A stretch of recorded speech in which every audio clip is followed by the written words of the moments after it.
Close your eyes and imagine yourself floating down the Nile River on a golden barge, the warm Egyptian sun on your face, palm trees swaying gently on the riverbanks. You are traveling through a civilization that will last longer than any other in human history, a culture so advanced and mysterious that even today, thousands of years later, we are still discovering its secrets. Tonight, we return to ancient Egypt, but this time we journey beyond the famous pyramids and well-known pharaohs. We will explore the hidden corners of Egyptian life, the untold stories, the mysterious practices, and the fascinating details that make this civilization endlessly captivating. From the daily life of ordinary Egyptians to the secret rituals of priests, from forgotten pharaohs to remarkable queens, from lost cities buried beneath the sand to treasures still waiting to be discovered. Let us begin our second journey into the land of the pharaohs, moving slowly through time like the Nile itself, eternal and unchanging. Fact 1. The ancient Egyptians had over 2,000 different gods and goddesses, far more than most people realize. While we often hear about Ra, Osiris, and Anubis, there were gods for every aspect of life, every natural phenomenon, every profession, and every moment of existence. There was Bes, the dwarf god who protected pregnant women and newborn children, whose ugly face was believed to scare away evil spirits. There was Tauret, the hippopotamus goddess who helped with childbirth. There was Khnum, the ram-headed god who molded children on a potter's wheel before placing them in their mother's wombs. Every village, every city, every profession had its own protective deity, creating a universe so crowded with divine beings that keeping track of them all was a full-time job for priests. Fact 2. Egyptian gods changed and evolved over 3,000 years, merging, splitting, and transforming in ways that would seem strange to modern religious sensibilities. A god popular in one era might be forgotten in another, or merged with a different god to create a new deity combining aspects of both. Ammonius and Ra merged to become Ammonius Ra, the king of all gods. Ptah, Sokar, and Osiris sometimes merged into a single deity. This fluidity of divine identity reflected the Egyptian understanding that gods were mysterious and could appear in multiple forms. A single god might have a dozen different names and aspects depending on the context, the time of day, or the specific prayer being offered. Fact 3. The concept of Ma'at was more fundamental to Egyptian civilization than any individual god. Ma'at represented truth, justice, balance, and cosmic order. It wasn't just a goddess but a principle that governed everything from the movement of stars to the behavior of kings to the conduct of farmers in their fields. The pharaoh's most important duty was maintaining Ma'at, keeping the universe in balance. When Ma'at was strong, the Nile flooded predictably, crops grew abundantly, and Egypt prospered. When Ma'at weakened, chaos threatened. Every Egyptian, from pharaoh to peasant, was responsible for upholding Ma'at through honest dealings, proper behavior, and respect for the natural order. Fact 4. The afterlife was not guaranteed to anyone, not even pharaohs. Egyptians believed that reaching the afterlife required passing numerous tests and trials. The most famous was the weighing of the heart ceremony, where the deceased's heart was placed on a scale opposite the feather of Ma'at. If the heart was lighter than the feather, meaning the person had lived justly, they could proceed to the afterlife. If the heart was heavier, weighed down by sin and wrongdoing, it was devoured by Ammit, a monster with the head of a crocodile, the body of a lion, and the hindquarters of a hippopotamus. The soul would then cease to exist, suffering what Egyptians called the second death, a fate more terrifying than any hell. Fact 5. To pass the weighing of the heart, the deceased had to recite the negative confession, a list of 42 sins they claimed not to have committed.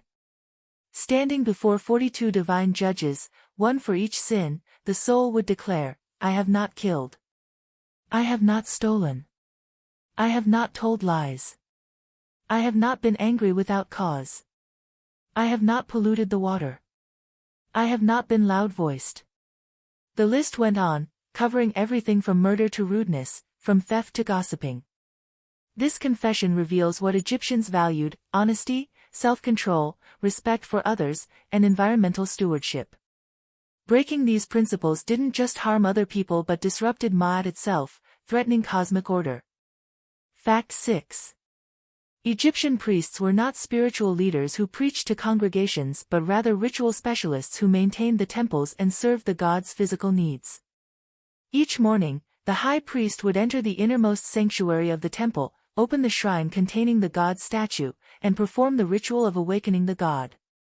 He would wash the statue, dress it in fine linen, apply makeup and perfume, and offer it food and drink. The god was treated like a living being with physical needs because Egyptians believed the statue actually housed the god's essence. Without these daily rituals, the god might become angry or withdraw its power, bringing disaster to Egypt. Fact 7. Ordinary Egyptians never entered the inner areas of temples. The sacred precincts were off-limits to everyone except priests who had undergone elaborate purification rituals.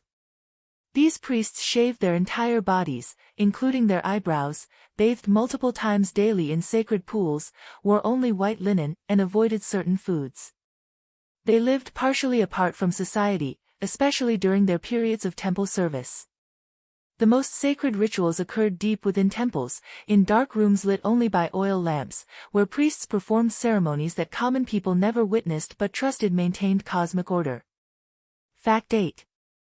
The position of pharaoh was theoretically absolute but practically constrained by tradition, religion, and powerful priest classes.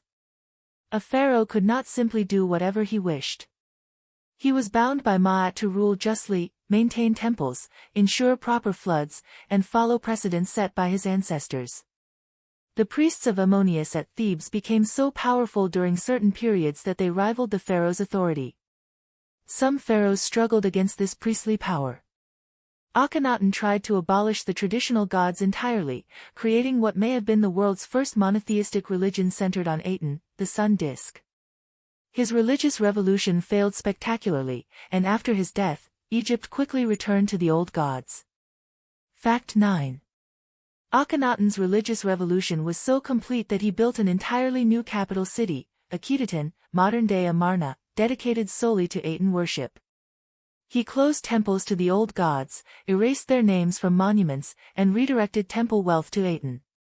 Art changed dramatically during his reign, showing the royal family in unusually informal, intimate scenes rather than the traditional rigid poses.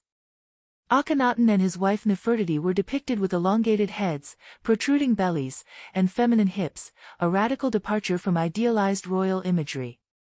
Some scholars believe Akhenaten suffered from a medical condition affecting his appearance, others think the unusual art style represented symbolic rather than realistic portrayal. Fact 10. After Akhenaten died, his successors worked systematically to erase his memory. His name was removed from king lists. His monuments were dismantled. His city was abandoned and eventually buried by sand.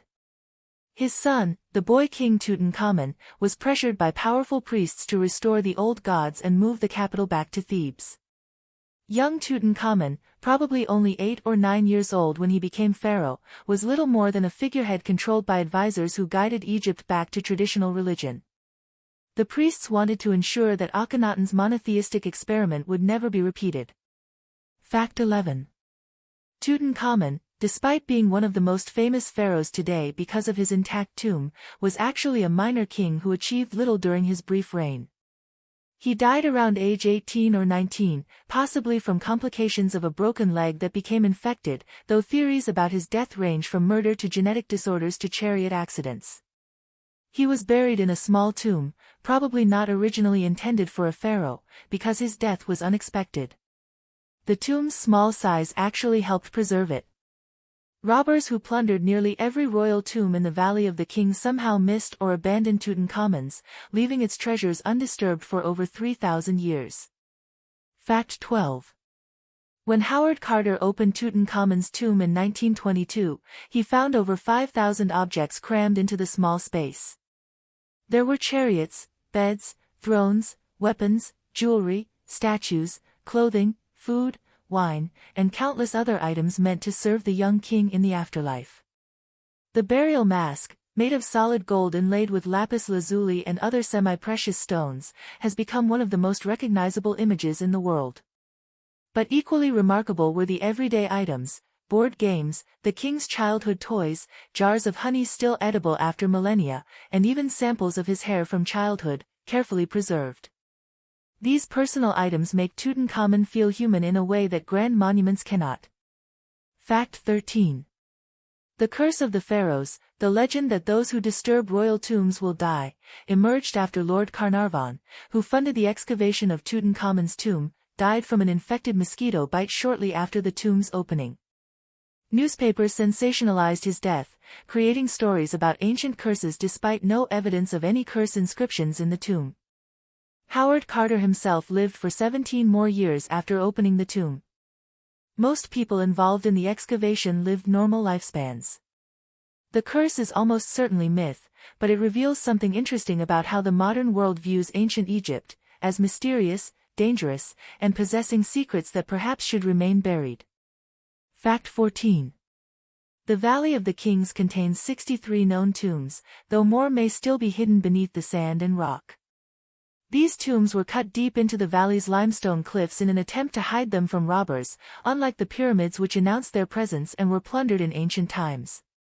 Despite elaborate precautions, including hidden entrances, false passages, and curses inscribed at the entrance, nearly all Valley of the Kings tombs were robbed in antiquity. The robbers were often the very workers who built the tombs or their descendants, who knew exactly where the tombs were and how to bypass their defenses. Fact 15. The workers who built the royal tombs lived in a special village called Deir el-Medina, where they and their families resided under government supervision. These were highly skilled craftsmen, not slaves, paid well for their specialized knowledge. Their village produced some of the most detailed records of daily life in ancient Egypt because, being literate, they left behind letters, shopping lists, work records, and even records of strikes when their rations were delayed. These documents reveal a surprisingly modern-sounding society with labor disputes, divorce proceedings, property transfers, and neighborhood conflicts. One worker was fired for stealing chisels. Another took sick days to nurse a hangover. These human details bring ancient Egypt to life in ways that royal monuments cannot. Fact 16. Egyptian medicine was remarkably advanced for its time, mixing effective treatments with magical incantations and ritual. Egyptian doctors could set broken bones, stitch wounds, perform surgery, and create effective medicines from plants and minerals. The Edwin Smith Papyrus, a medical text from around 1600 BCE, describes 48 surgical cases with remarkable clinical accuracy, describing symptoms, diagnosis, and treatment without any magical elements. It includes cases of skull fractures, spinal injuries, and broken collarbones, showing that Egyptian physicians understood anatomy from treating injuries. However, for illnesses whose causes they didn't understand, doctors often mixed medicine with spells, assuming both physical and spiritual causes. Fact 17. Contraception and pregnancy tests existed in ancient Egypt, though their effectiveness varied. One contraceptive method involved acacia leaves, which actually contain lactic acid, a natural spermicide. Other methods were less scientific, involving crocodile dung or honey inserted into the vagina as barriers. To test for pregnancy, women would urinate on wheat and barley seeds. If the wheat grew, the baby would be a girl; if the barley grew, a boy; if neither grew, she wasn't pregnant. Modern testing has shown this method can actually detect pregnancy with some reliability, though not the baby's gender, as pregnant women's urine contains higher levels of certain hormones that promote plant growth. Fact 18. Dental health was a major problem in ancient Egypt due to sand getting into bread during the grinding of grain. This sand wore down teeth, causing painful erosion and infections. Even pharaohs suffered from dental problems. Many royal mummies show severe tooth wear and abscesses. Some Egyptians died from dental infections spreading to the jaw and brain. Dentists attempted to drill out infections and fill cavities with various materials. The wealthy had dental work done, including what may be the earliest known dental bridges, wires holding loose teeth in place. Despite being one of history's most advanced civilizations, Egyptians couldn't escape the painful reality of sand in their food slowly destroying their teeth. Fact 19. Egyptian bread was the foundation of the diet for rich and poor alike, but it came in many varieties. Bakers created bread in dozens of shapes and flavors, some sweet with honey and dates, others savory with herbs. Bread was so central to Egyptian life that it served as currency. Workers were paid in bread and beer rations.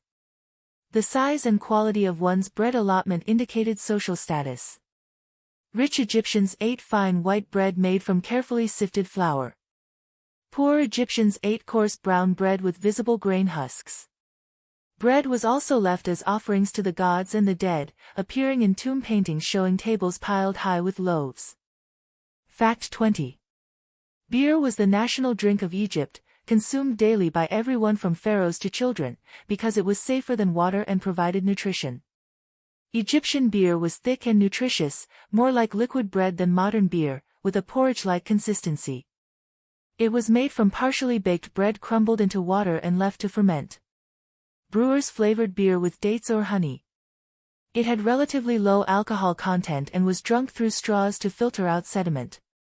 Beer rations were part of worker payments. A typical worker might receive 4 to 5 liters of beer daily along with bread. Beer wasn't just refreshment but an essential part of the Egyptian diet and economy. Fact 21. Wine was the drink of the wealthy and divine. While commoners drank beer, nobles and pharaohs preferred wine, which required more expensive ingredients and elaborate production. Wine was made from grapes or dates, stored in carefully sealed pottery jars labeled with the vintage year, vineyard, and even the winemaker's name, remarkably similar to modern wine labeling. Wine was offered to gods in temple rituals and placed in tombs for the deceased to enjoy in the afterlife. Archaeologists have found ancient wine residue in jars buried with pharaohs, and chemical analysis has revealed what varieties of grapes were used, showing that Egyptian winemaking was sophisticated and varied. Fact 22. Perfume was so important in Egypt that it was considered essential to both life and the afterlife. Egyptians created perfumes from flowers, resins, and spices, mixing them with oils and fats. The process was complex and expensive, making fine perfumes luxury items. Both men and women wore perfume daily, and wealthy Egyptians placed cones of scented fat on their heads that melted slowly in the heat, releasing fragrance throughout the day. Perfume was offered to gods and placed in tombs. The scents Egyptians preferred included myrrh, frankincense, lotus, lily, and numerous others. Modern perfumers have attempted to recreate ancient Egyptian perfumes using recipes from hieroglyphic texts. Fact 23. Makeup was universal in Egypt, worn by men, women, and children, not just for beauty but for practical and spiritual reasons. The famous black kohl eyeliner wasn't just cosmetic but protected eyes from the sun's glare and helped prevent eye infections due to its lead-based compounds having antibacterial properties, though the lead also caused health problems over time. Green eye paint made from malachite and gray or black paint from galena were ground on stone pallets and applied with small sticks. Red ochre colored lips and cheeks. Egyptians believed makeup had protective magical properties. The Eye of Horus symbol represented wholeness and healing, and painting one's eyes in similar patterns invoked divine protection. Fact 24. Wigs were fashion essentials for wealthy Egyptians, who often shaved their heads for cleanliness and wore elaborate wigs for formal occasions. These wigs were made from human hair, sheep's wool, or plant fibers, styled in complex arrangements of braids, curls, and waves. Some wigs were enormous, hanging to the shoulders or beyond. They were expensive items, cared for carefully and passed down through families. Wearing a wig indicated social status. The style of wig could indicate one's role in society. Priests wore specific styles, nobles wore others. Children had their heads shaved except for a distinctive sidelock, a hairstyle associated with youth that continued into adulthood only for princes. Fact 25. Egyptian clothing was generally simple, made primarily from linen woven from flax plants that grew abundantly along the Nile. The basic garment for men was a wrapped kilt, for women, a simple sheath dress. The rich wore finer, lighter linen, sometimes so fine it was nearly transparent, requiring multiple layers for modesty. Pleating was a mark of wealth and status, as it required significant labor to create and maintain. White was the standard color for clothing, though the wealthy sometimes wore linen dyed in various colors. Wool was available but considered impure for temple use, so priests wore only linen. Despite the simplicity of basic garments, fashion was important, and wealthy Egyptians accessorized with elaborate jewelry and decorative belts. Fact 26. Jewelry served both decorative and protective functions. Egyptians wore amulets carved in the shapes of sacred symbols, scarab beetles for transformation and rebirth, the Ankh for life, the Eye of Horus for protection, the Jed pillar for stability. These weren't mere decorations but magical objects imbued with protective power. The materials used also had significance. Lapis lazuli, imported from distant Afghanistan, represented the heavens and was associated with the gods. Turquoise symbolized joy and fertility. Gold represented the flesh of the gods, eternal and incorruptible. Skilled jewelers created intricate pieces using techniques like granulation and cloisonné that wouldn't be surpassed for millennia. Fact 27. The scarab beetle was one of Egypt's most important symbols, representing transformation, rebirth, and the sun god Ra. Egyptians observed scarab beetles rolling balls of dung and saw in this behavior a symbol of the sun rolling across the sky. The beetle laying eggs in the dung ball, from which new beetles emerged, symbolized spontaneous generation and resurrection. Scarabs were carved in countless numbers from various materials and used as seals, amulets, and decorative elements. The largest scarab amulets were placed over the heart of mummies, with spells inscribed on them to ensure the heart wouldn't testify against its owner during the weighing ceremony. Fact 28. Cats were sacred animals in Egypt, associated with the goddess Batet. Killing a cat, even accidentally, could result in death. When a pet cat died, family members shaved their eyebrows in mourning. Wealthy families had their cats mummified and buried in cat cemeteries. One such cemetery contained hundreds of thousands of mummified cats. Cats were valued for practical reasons too, protecting grain stores from mice and rats. Egyptian cats were probably the ancestors of many modern domestic cats. They appear frequently in tomb paintings, often sitting under their owner's chair or accompanying them on hunting trips in the marshes. Fact 29. Many other animals were considered sacred to various gods. Ibises were sacred to Thoth, god of wisdom and writing. Crocodiles were sacred to Sobek. Bulls were sacred to various gods, and special bulls were kept in temples, treated as living gods, and elaborately buried when they died. The Serapeum at Saqqara contains massive granite sarcophagi holding the mummified remains of these sacred bulls. Dogs were associated with Anubis. Hippos were both feared for their danger and revered as protective deities. This variety of sacred animals meant that different regions of Egypt venerated different creatures, and animal cults were important parts of local religious practice. Fact 30. Animal mummification was practiced on a vast scale, not just for sacred temple animals but as offerings to the gods. Pilgrims visiting temples could purchase a mummified ibis, cat, dog, or other animal to offer to the deity. This created an industry of animal breeding, killing, mummifying, and selling. Some temples had dedicated areas where millions of animal mummies were deposited over centuries.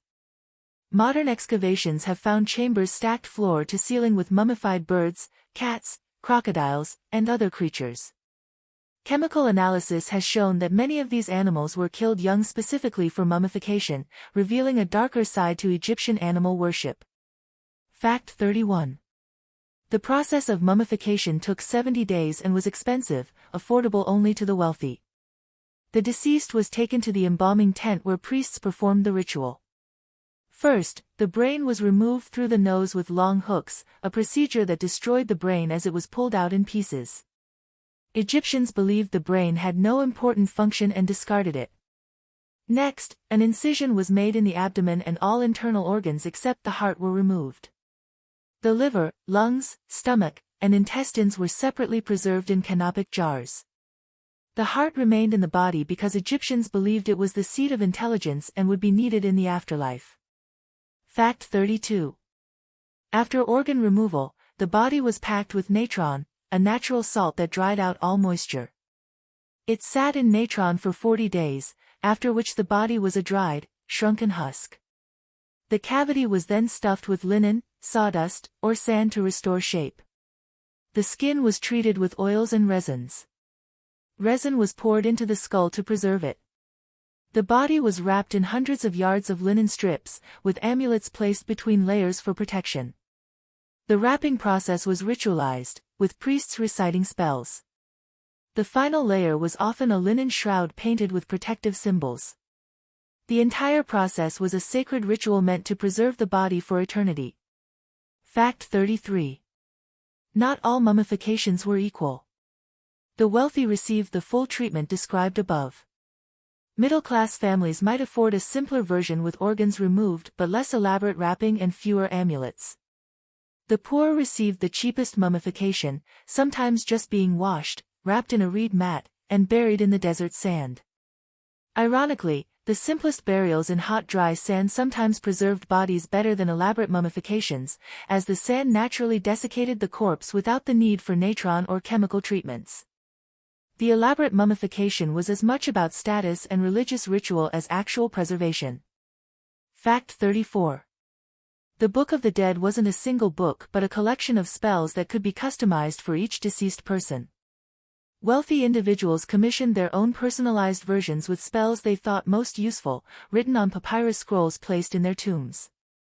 These spells included instructions for navigating the underworld, passwords for passing guardian demons, and appeals to various gods. Some spells helped the deceased transform into different animals or gods. Others protected against dangers like being forced to do agricultural labor in the afterlife. The spells were illustrated with vignettes showing the deceased successfully completing various challenges. Fact 35. Poor Egyptians who couldn't afford personalized books of the dead sometimes had shortened versions painted directly on their coffins, ensuring they at least had some magical protection for the journey through the underworld. The democratization of afterlife beliefs over Egyptian history meant that practices once reserved for pharaohs gradually became accessible to common people. Early in Egyptian history, only the king could hope for a meaningful afterlife. By the New Kingdom, any Egyptian who could afford mummification and basic burial goods could potentially reach the field of reeds, the Egyptian paradise. Fact 36. The field of reeds was the Egyptian vision of paradise, imagined as an idealized version of Egypt itself with perfect Nile floods, abundant harvests, and no hardship. The deceased would live in this perfect Egypt forever, doing familiar activities but without pain, disease, or death. However, the afterlife wasn't entirely leisurely. The dead might be called upon to perform agricultural labor for the gods. Wealthy Egyptians solved this problem by including shabty figures in their tombs, small mummy-form statues that would magically come to life and do any work required, sparing the deceased from labor. Some tombs contained hundreds of shabtis, ensuring the deceased would never have to work personally. Fact 37. Pyramid construction evolved over centuries, starting with the step pyramid of Djoser built around 2600 BCE. This pyramid began as a traditional mastaba, a rectangular flat-topped tomb, but the architect Imhotep kept adding layers, creating the first step pyramid. Imhotep was later deified, worshipped as a god of wisdom and medicine. The step pyramid represented a monumental leap in architecture and ambition. From there, pyramid design evolved through the bent pyramid, where the angle changes partway up, possibly because structural problems forced builders to adjust their plans mid-construction, to the true smooth-sided pyramids like those at Giza. Fact 38. The Great Pyramid of Khufu at Giza was originally covered in smooth white limestone casing stones that made it gleam in the sun. Medieval Arabs removed most of these stones to build Cairo, leaving the rough stepped core we see today. At the pyramid's peak sat a golden capstone, possibly gilded or made of electrum, a gold-silver alloy. The pyramid was the tallest human-made structure in the world for nearly 4,000 years, not surpassed until medieval cathedrals. Its construction required organizing and feeding thousands of workers, quarrying and transporting millions of limestone blocks, and engineering solutions to problems like moving 80-ton granite slabs from quarries 500 miles away. Fact 39. Recent discoveries have challenged old assumptions about pyramid construction. Workers weren't slaves but paid laborers who took pride in their work, signing blocks with their team names like Friends of Khufu or Drunkards of Menkor. They lived in workers' villages with bakeries, breweries, and medical facilities. Their diet was good, including meat, which was expensive and typically reserved for special occasions. Analysis of workers' skeletons shows evidence of medical care, with broken bones set and injuries treated. These were skilled workers, not oppressed masses, though the work was undoubtedly grueling and dangerous. Fact 40. How blocks were moved up the pyramid remains debated. Ramps are the most accepted theory, but whether straight ramps, spiral ramps wrapping around the pyramid, or internal ramps remains uncertain. Recent theories suggest moistened sand paths that reduced friction, allowing fewer workers to pull sleds loaded with blocks. Experimental archaeology has shown that this technique significantly reduces the force needed to move heavy stones. Whatever methods were used, the precision of the Great Pyramid's construction remains astounding. Its base is almost perfectly level, varying by less than an inch across its 800-foot width. The four sides align almost exactly to the cardinal directions. Fact 41. Inside the Great Pyramid are three chambers: the unfinished underground chamber carved into bedrock, the misnamed Queen's Chamber, and the King's Chamber containing an empty sarcophagus. Narrow shafts extend from the King's Chamber toward the pyramid's exterior, possibly serving as symbolic or spiritual passageways rather than ventilation as once thought. Recent explorations using robots have discovered secret chambers and passages within the pyramid structure. These internal spaces may have served ritual purposes or might simply be stress-relieving chambers reducing pressure on the burial chamber below. Every generation discovers new secrets within these ancient structures. Fact 42. The Sphinx, the massive limestone statue with a lion's body and human head, guards the Giza Plateau.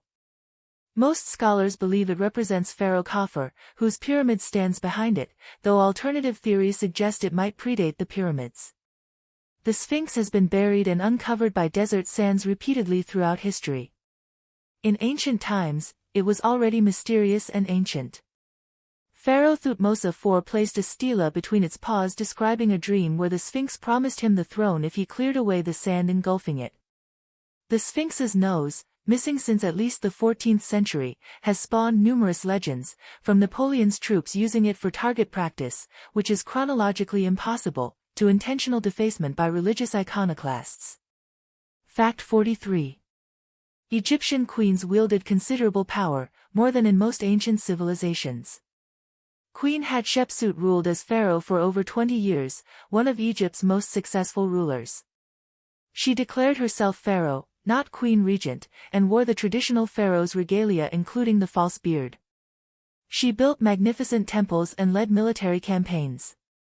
After her death, someone, possibly her successor Thutmose III, defaced many of her monuments and removed her name from king lists, perhaps attempting to erase her reign because a female pharaoh challenged Ma'at's traditional order. Her mortuary temple at Deir el-Bahari remains one of ancient Egypt's most beautiful buildings. Fact 44. Nefertiti, wife of Akhenaten, may have ruled as co-pharaoh alongside her husband, an almost unprecedented position for a queen. Her famous bust, discovered in the workshop of sculptor Thutmose at Amarna, shows a woman of striking beauty with delicate features and an elegant long neck. Some scholars believe she may have ruled briefly after Akhenaten's death under a different name before the throne passed to Tutankhamun. Her ultimate fate remains unknown. Her tomb has never been found. Some archaeologists believe she may be buried in a hidden chamber connected to Tutankhamun's tomb, waiting still to be discovered. Fact 45. Cleopatra VII, the last pharaoh of Egypt, was actually Greek rather than ethnically Egyptian. She belonged to the Ptolemaic dynasty, descendants of one of Alexander the Great's generals who took control of Egypt after Alexander's death. The Ptolemies ruled Egypt for nearly 300 years, maintaining Egyptian customs and building in traditional Egyptian style while remaining culturally Greek. Cleopatra was the first Ptolemaic ruler in nearly 300 years who bothered to learn the Egyptian language, which endeared her to Egyptian subjects. She was highly educated, speaking multiple languages, and was more known for her intelligence and charm than conventional beauty, contrary to Hollywood portrayals. Fact 46. Cleopatra's relationships with Julius Caesar and Mark Antony were as much political alliances as romantic affairs. Egypt was wealthy but militarily weak.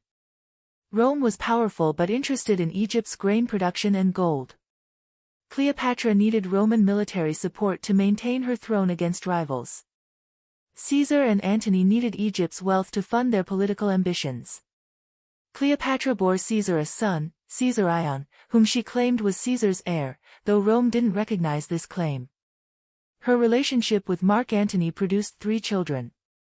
Both alliances ultimately failed. Caesar was assassinated. Antony lost to Octavian, later Emperor Augustus. Cleopatra chose suicide by asp bite, probably cobra venom, rather than be paraded as a prisoner in Octavian's triumph in Rome. Fact 47. After Cleopatra's death in 30 BCE, Egypt became a Roman province, ending over 3,000 years of pharaonic rule.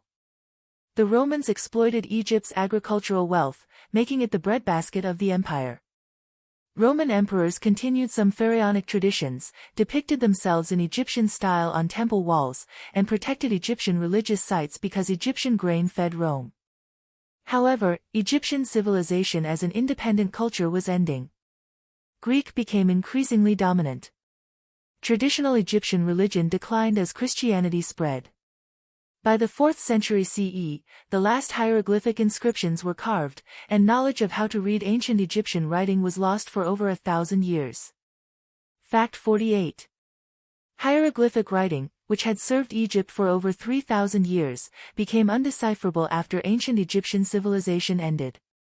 Medieval and Renaissance scholars could see hieroglyphs on monuments and artifacts but couldn't read them. Various theories emerged, some proposing hieroglyphs were purely symbolic or magical, not representing language at all.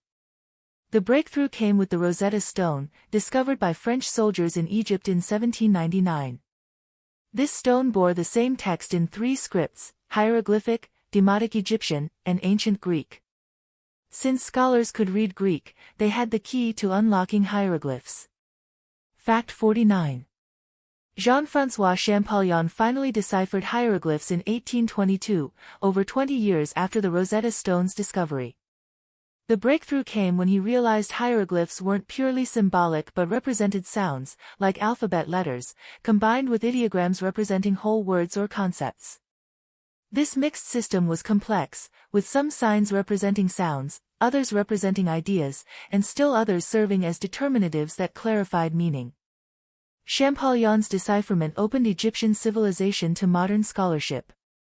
Suddenly, temple walls, tomb inscriptions, and papyrus documents could be read, revealing Egyptian history, literature, science, and daily life in their own words. Fact 50. Hieratic script was a cursive form of hieroglyphs used for everyday writing on papyrus.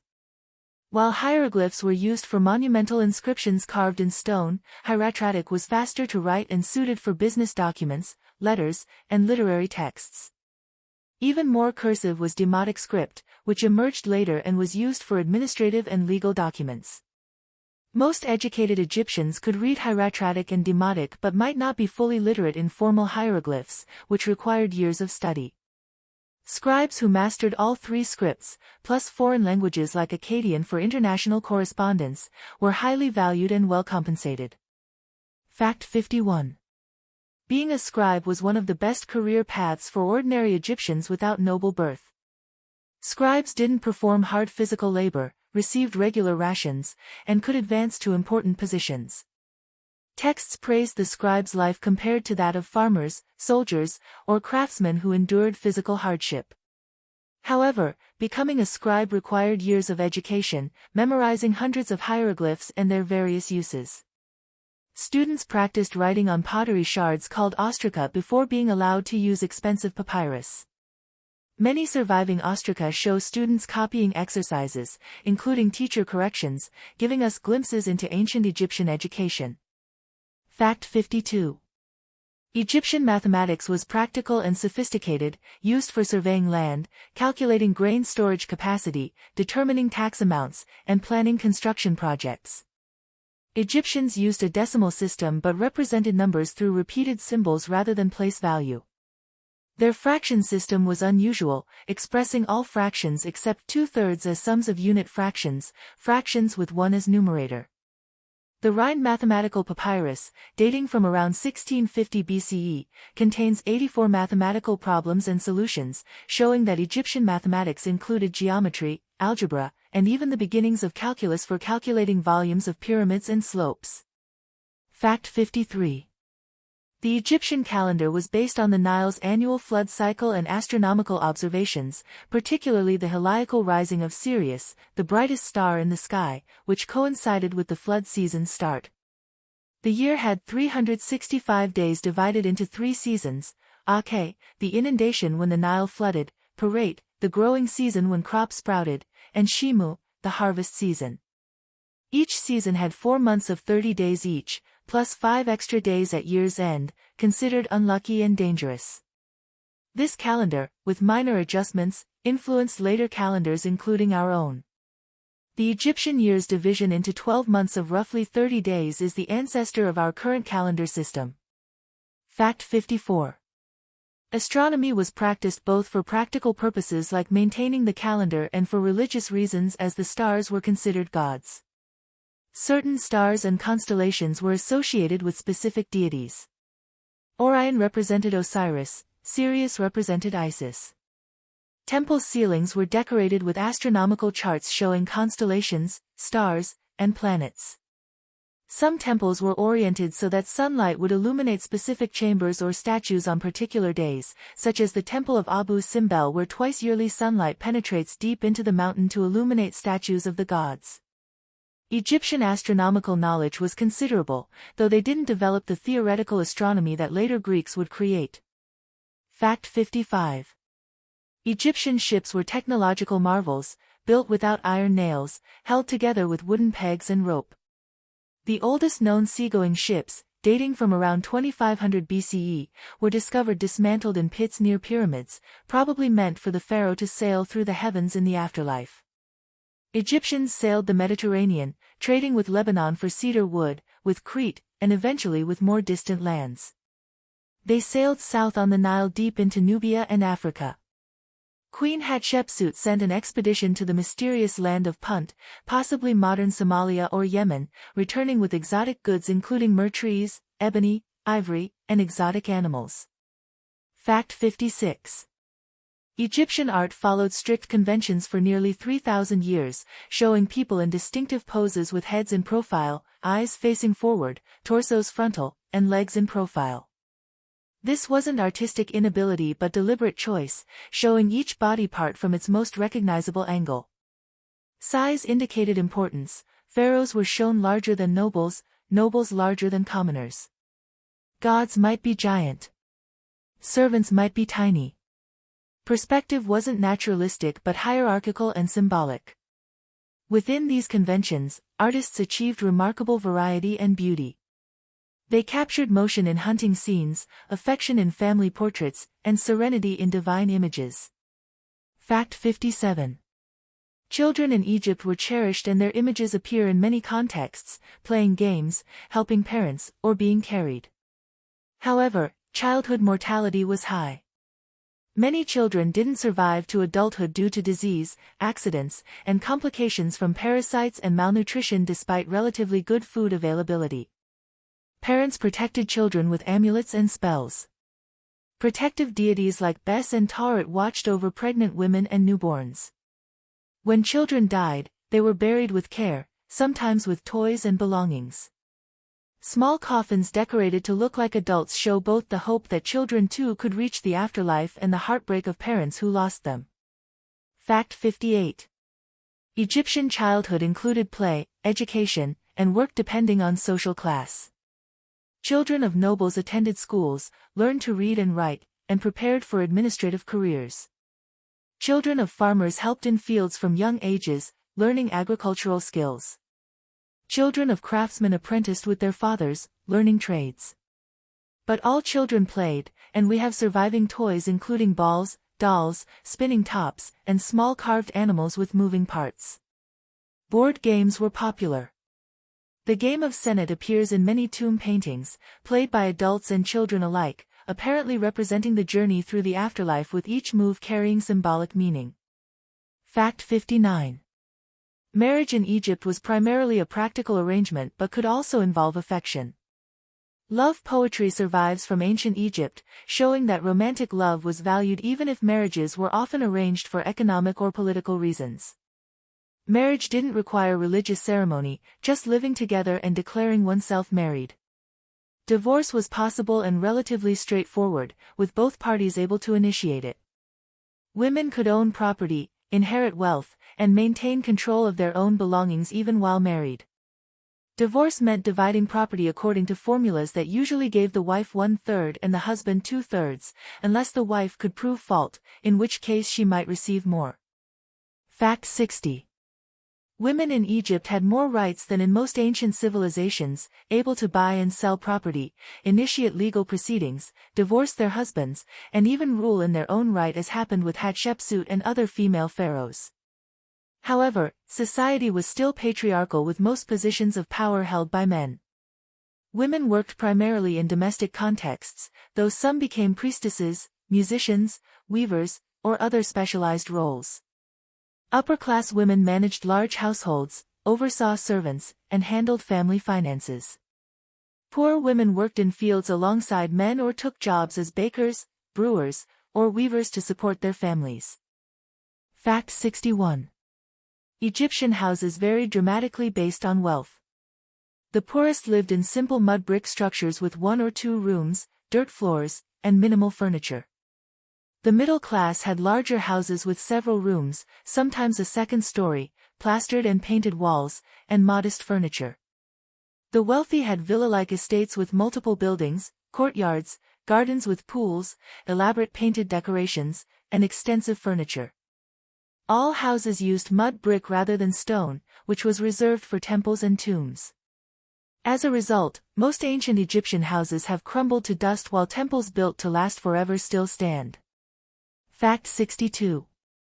Furniture in wealthy homes could be quite sophisticated, including chairs, beds, chests, and tables made from wood, sometimes inlaid with ivory or precious materials. The poor had little furniture, perhaps just mats to sleep on and baskets for storage. Wealthy homes had pottery oil lamps for light, while the poor might make do with a simple wick in a dish of oil. Everyone used pottery vessels for storage and serving since glass was expensive and metal even more so.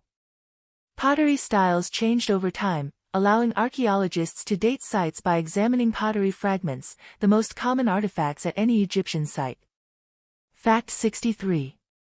Food in Egypt was abundant for those who could afford it. The Nile's reliable floods ensured good harvests. Farmers grew wheat and barley for bread and beer. They cultivated vegetables including lettuce, onions, garlic, cucumbers, and lentils. Fruits included figs, dates, grapes, pomegranates, and melons. Fish from the Nile provided protein for all classes. The wealthy ate meat regularly, including beef, goat, pork, and fowl. Ducks and geese were raised domestically. Honey was the primary sweetener. Cooking was done over open fires or in clay ovens. Wealthy households had servants to prepare elaborate meals, poor families had simpler fare but rarely went hungry when the Nile flood was good. Fact 64. Feast days were frequent in the Egyptian calendar, both religious festivals and personal celebrations. During festivals, temples opened to the public and processions carried God statues through streets. People feasted, drank, sang, and celebrated. Musicians played harps, flutes, drums, and other instruments. Dancers performed at banquets. Tomb paintings show elaborate dinner parties with guests wearing perfume cones on their heads, being served by servants, and entertained by musicians and dancers. These paintings might idealize reality, but they show that Egyptians valued celebration, pleasure, and communal joy alongside their serious religious and philosophical concerns. Fact 65. Music was important in both religious and secular contexts. Temples employed musicians, particularly women who played sistrums, rattles sacred to Hathor, goddess of music and joy. Professional musicians entertained at banquets and festivals. Common people sang work songs while laboring. Musical instruments included harps of various sizes, flutes, drums, tambourines, and clappers. Musical notation wasn't developed, so we don't know how Egyptian music actually sounded, though scholars have attempted reconstructions based on surviving instruments and iconography showing how they were played. Fact 66. Dance was practiced professionally and recreationally. Professional dancers performed at religious ceremonies and private parties. Their acrobatic performances, shown in tomb paintings, included back bends, high kicks, and synchronized group movements.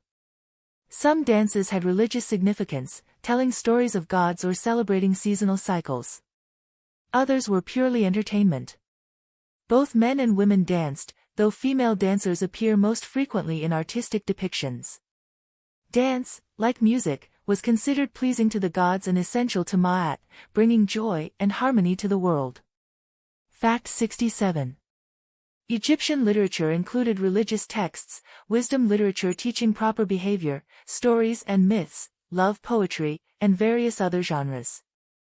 The tale of Sinew, about an official who fled Egypt after his pharaoh died and eventually returned, is considered one of ancient Egypt's greatest literary works. The story of the shipwrecked sailor is an adventure tale involving a giant talking serpent on a magical island. Wisdom texts like the teachings of Tahotep advised on proper conduct, humility, and respect for authority. These texts reveal Egyptian values, humor, and imagination, showing a sophisticated literary culture. Fact 68. Dreams were considered meaningful messages from gods or the dead. Dream interpretation manuals survived, listing dreams and their meanings. Dreaming of certain animals or activities predicted specific futures.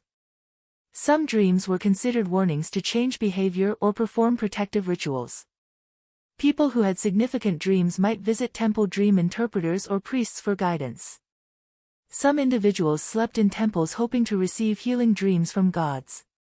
This practice of temple incubation, sleeping in sacred spaces to receive divine messages, was common throughout the ancient Mediterranean world.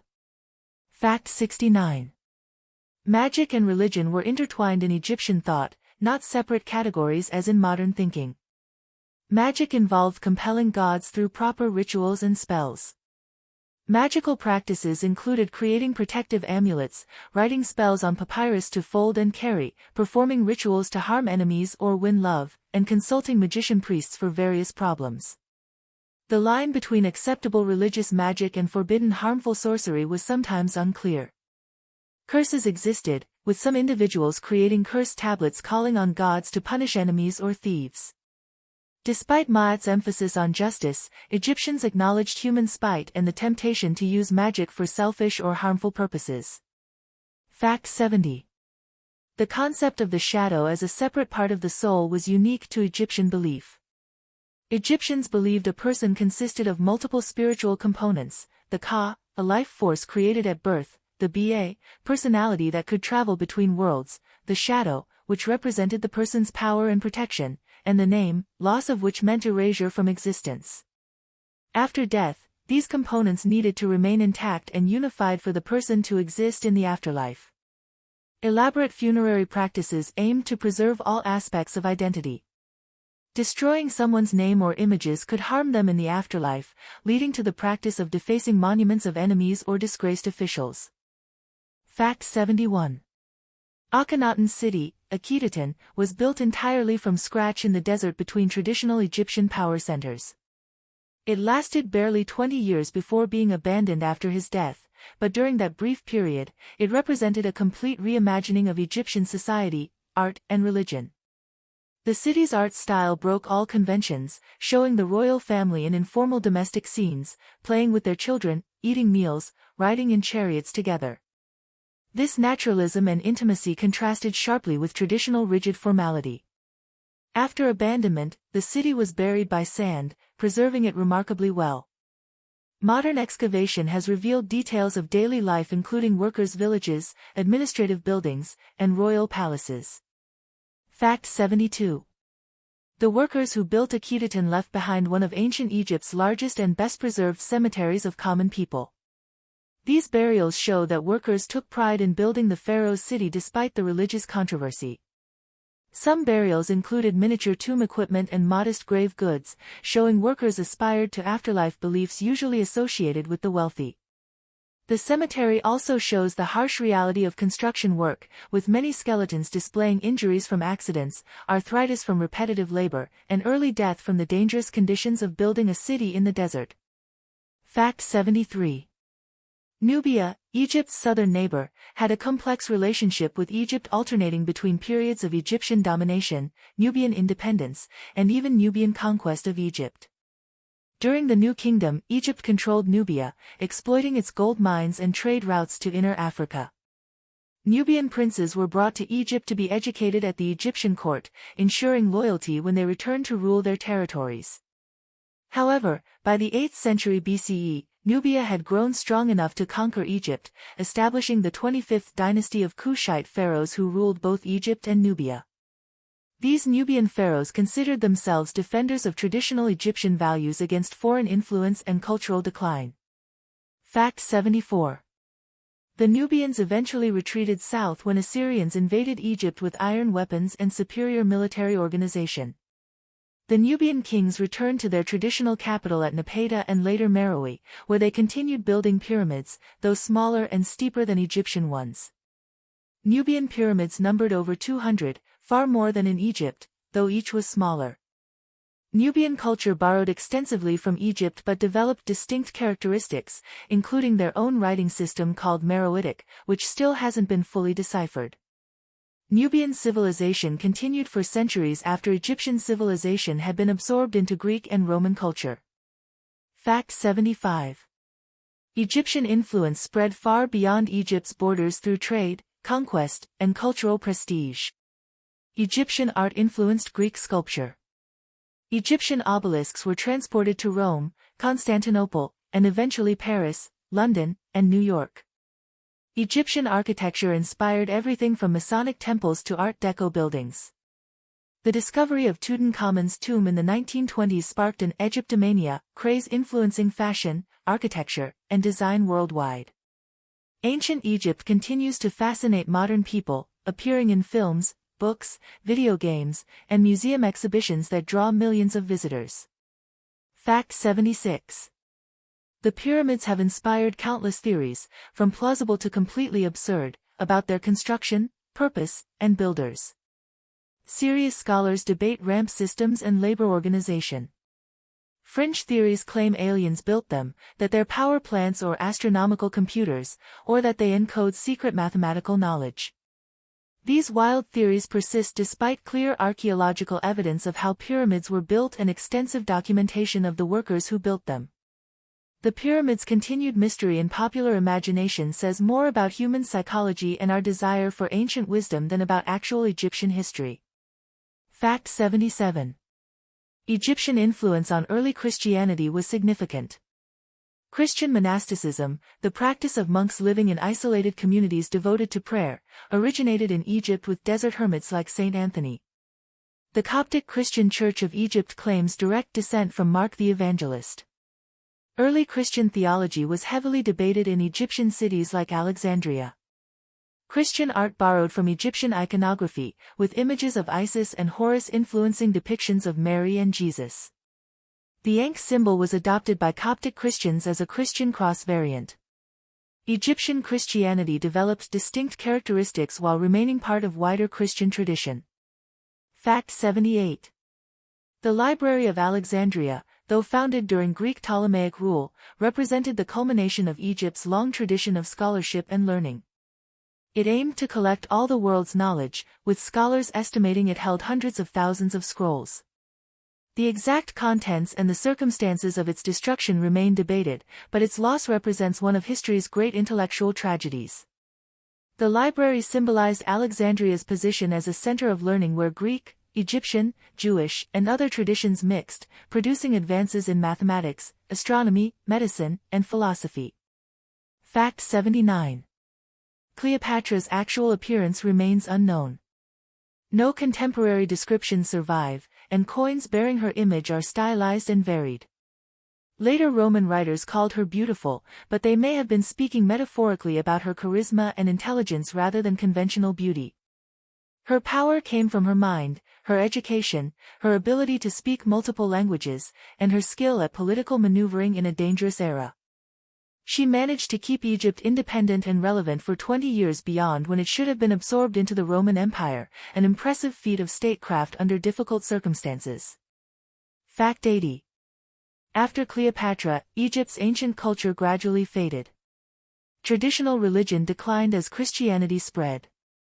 The last hieroglyphic inscription was carved around 390 CE. By 5 CE, no one could read hieroglyphs. Temples fell into ruin or were converted to churches. The knowledge of mummification was lost. Traditional priesthoods died out.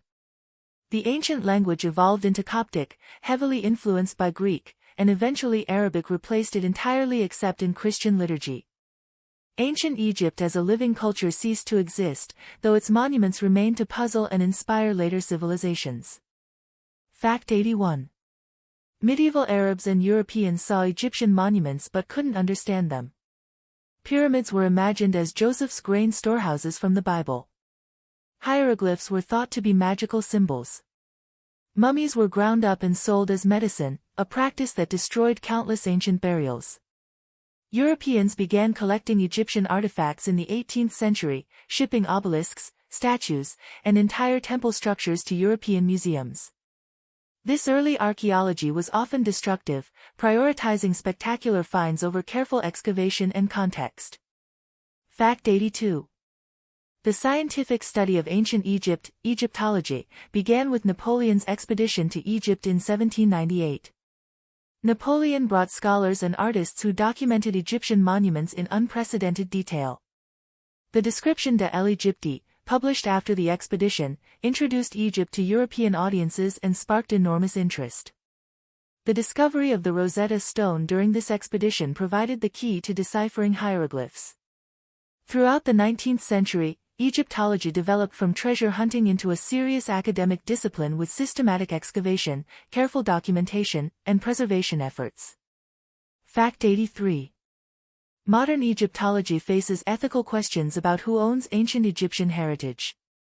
Many of Egypt's most famous artifacts sit in foreign museums, the Rosetta Stone in London, Nefertiti's bust in Berlin, the Dendera Zodiac in Paris. Egypt has requested return of these objects, arguing they're part of Egyptian cultural heritage.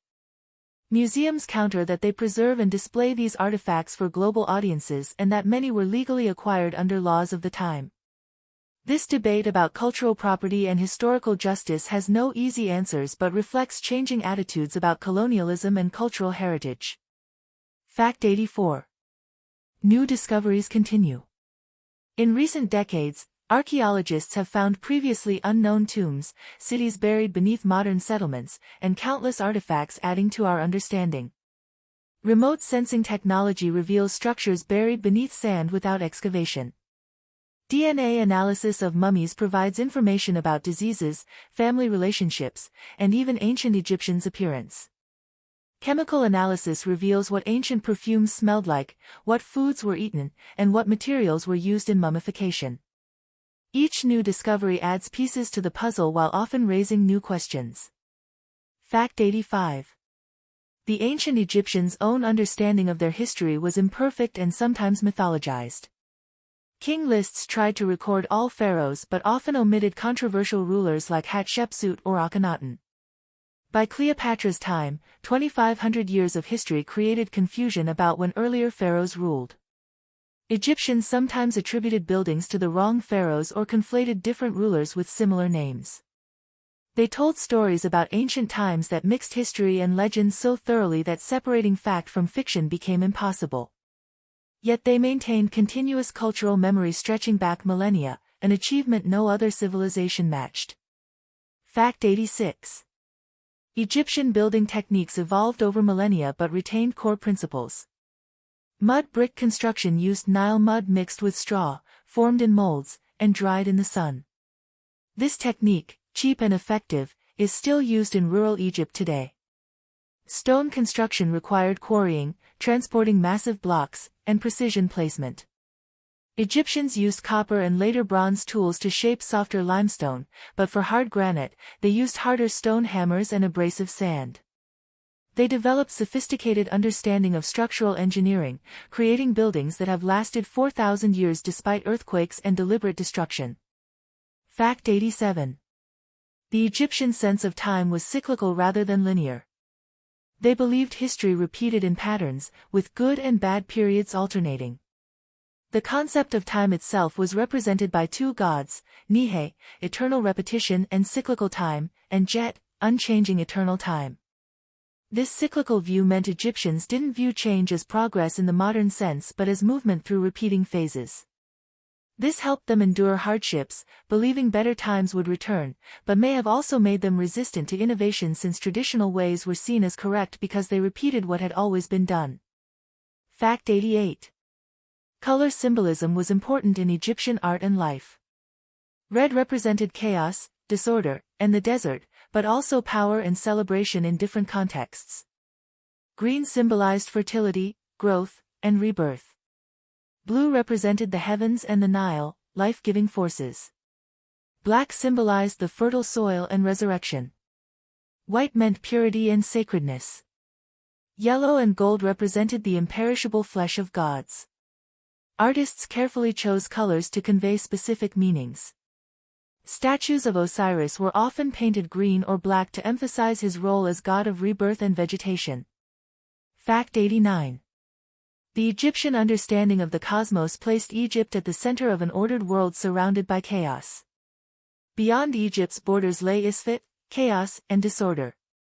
Egypt represented Ma'at, order and civilization. This worldview justified Egyptian expansion as bringing order to chaos but also made them suspicious of foreign influence. They borrowed extensively from neighbors while maintaining that Egyptian ways were superior and more ancient. This pride in their civilization was justified by its longevity and achievements but sometimes blinded them to valuable foreign innovations. Fact 90. Royal succession in Egypt was theoretically straightforward, with the throne passing to the eldest son, but in practice was often complicated. Without clear rules about succession through royal women versus royal men, multiple claimants might arise when a pharaoh died. Some pharaohs married their sisters or half-sisters to strengthen claims to the throne, a practice that seems shocking but made political sense in a culture where royal blood conveyed divine power. Co-regencies, where a father and son ruled simultaneously for a few years, helped ensure smooth transitions and trained new pharaohs in their duties. Fact 91. The concept of divine kingship meant the pharaoh was considered a god while living and fully divine after death. This created interesting theological problems. How could a god make mistakes? How could a god be overthrown? Egyptian scribes solved this by emphasizing Ma'at. A pharaoh who lost the throne must have failed to maintain Ma'at and therefore deserved to fall. This retroactive justification allowed Egyptians to accept that pharaohs could fail while maintaining that pharaohs were divine. The system was flexible enough to accommodate historical realities while preserving theological principles. Fact 92. The role of memory and remembrance was central to Egyptian culture. Being remembered meant continuing to exist. Having one's name spoken meant living on. This explains the practice of carving names everywhere possible and the terrible punishment of name erasure for the worst criminals and disgraced officials. Modern Egyptology, by studying and discussing ancient Egyptians, literally keeps them alive according to their own beliefs. Every time we speak Tutankhamun's name or view Nefertiti's bust, we ensure their continued existence in some metaphysical sense that ancient Egyptians would have recognized and valued. Fact 93. Egyptian legacy extends far beyond obvious areas like pyramids and mummies into fields we don't always associate with them. They developed 365-day calendars that influenced later calendar systems. Their medical knowledge, particularly surgical techniques and anatomical understanding, influenced Greek medicine and through it modern medicine. Their architectural innovations influenced Western architecture. Their administrative systems, including bureaucracy, taxation, and record-keeping, established models followed by later civilizations. They developed some of the earliest writing systems, creating precedents for documenting law, literature, and science. Fact 94. The modern fascination with ancient Egypt sometimes obscures the real Egypt with romantic fantasies. Mummies weren't terrifying curses but beloved family members carefully prepared for eternity. Pyramids weren't mysterious alien constructions but impressive engineering projects built by skilled workers. Hieroglyphs weren't magical symbols but a sophisticated writing system. Pharaohs weren't all-powerful despots but rulers constrained by tradition and religion. The real ancient Egypt, revealed through archaeology and Egyptology, is more complex and interesting than fantasies, showing real people struggling with universal human concerns while building one of history's greatest civilizations. Fact 95. Egyptian influence on esoteric and mystical traditions has been significant even if often based on misunderstanding. The Hermetic tradition, claiming descent from the Egyptian god Thoth, influenced Western alchemy and occultism. Freemasonry borrowed Egyptian symbolism. Tarot cards supposedly originated in Egypt, though this is myth. These esoteric traditions reveal the power of Egypt's mystique even when the actual connection to ancient Egypt is tenuous or non-existent. Egypt became a symbol of ancient wisdom and secret knowledge, a role it continues to play in popular imagination. Fact 96. The Suez Canal, opened in 1869, physically cut through ancient Egypt, exposing archaeological remains and forever changing the landscape. Modern Egypt struggles to balance preservation of ancient sites with contemporary needs for agriculture, housing, and development. Some archaeological sites are protected, others are destroyed by urban expansion. The tension between living in the present and preserving the past affects all nations with ancient heritage but is particularly acute in Egypt where pharaonic sites exist alongside modern cities built on the same lands where ancient Egyptians lived 5,000 years ago. Fact 97. Tourism, a major Egyptian industry, creates both opportunities and threats for ancient sites. Tourism provides funding for preservation and excavation while also wearing down monuments through sheer numbers of visitors. Climbing the pyramids is now forbidden to prevent damage. Touching tomb paintings accelerates their deterioration. Managing tourism while protecting fragile sites is an ongoing challenge. Yet tourism also creates awareness and appreciation for ancient Egypt, ensuring global investment in preservation and study of one of humanity's greatest civilizations. Fact 98. The question of ancient Egyptian ethnicity and race has been politicized, with different groups claiming Egypt as part of their heritage. Ancient Egyptians were ethnically diverse, with the population including sub-Saharan Africans, Near Eastern peoples, and Mediterranean populations. Modern attempts to claim Egypt as exclusively Black or exclusively Middle Eastern ignore this diversity and impose modern racial categories on an ancient culture that didn't think in these terms. DNA studies of mummies reveal considerable genetic diversity, showing Egypt was always a crossroads where different populations mixed. Fact 99. Perhaps Egypt's greatest legacy is demonstrating that complex civilization can endure for thousands of years, that human creativity and determination can create wonders that outlast individuals, dynasties, and even entire cultures. The pyramids still stand after 4,500 years. Temple walls still bear inscriptions written millennia ago. Mummies still preserve the faces of people who walked the earth before Homer, before the Bible was written, before Greece or Rome existed. Ancient Egypt reminds us that human achievement can transcend time, that what we create can outlive us by thousands of years, and that our names can be remembered and spoken long after everything we knew has turned to dust. The ancient Egyptians achieved the immortality they sought, not through mummification but through the monuments and ideas they left behind. Tonight, as you drift towards sleep, imagine yourself one final time on that golden barge floating down the Nile. The sun sets, painting the sky in brilliant oranges and reds. On the shore, you see a temple, its massive columns silhouetted against the dying light. Inside, a priest performs the evening ritual, thanking the gods for another day of Ma'at. A farmer drives his oxen home from the fields, knowing tomorrow he will return to the same land his ancestors worked for generations. A scribe puts away his papyrus and ink, his day's work recording events that seemed important then but are long forgotten now. A child plays in the street, laughing, not knowing that thousands of years from now, people will study his civilization and marvel at its achievements. The ancient Egyptians believed the world was eternal, that the sun would always rise, the Nile would always flood, and Egypt would endure forever. They were wrong about that, as all civilizations eventually fall. But in another sense, they were right. As long as the pyramids stand, as long as scholars study hieroglyphs, as long as people visit museums to view golden treasures and painted tombs, ancient Egypt lives on, remembered and honored by civilizations the pharaohs could never have imagined. Sleep well, traveler.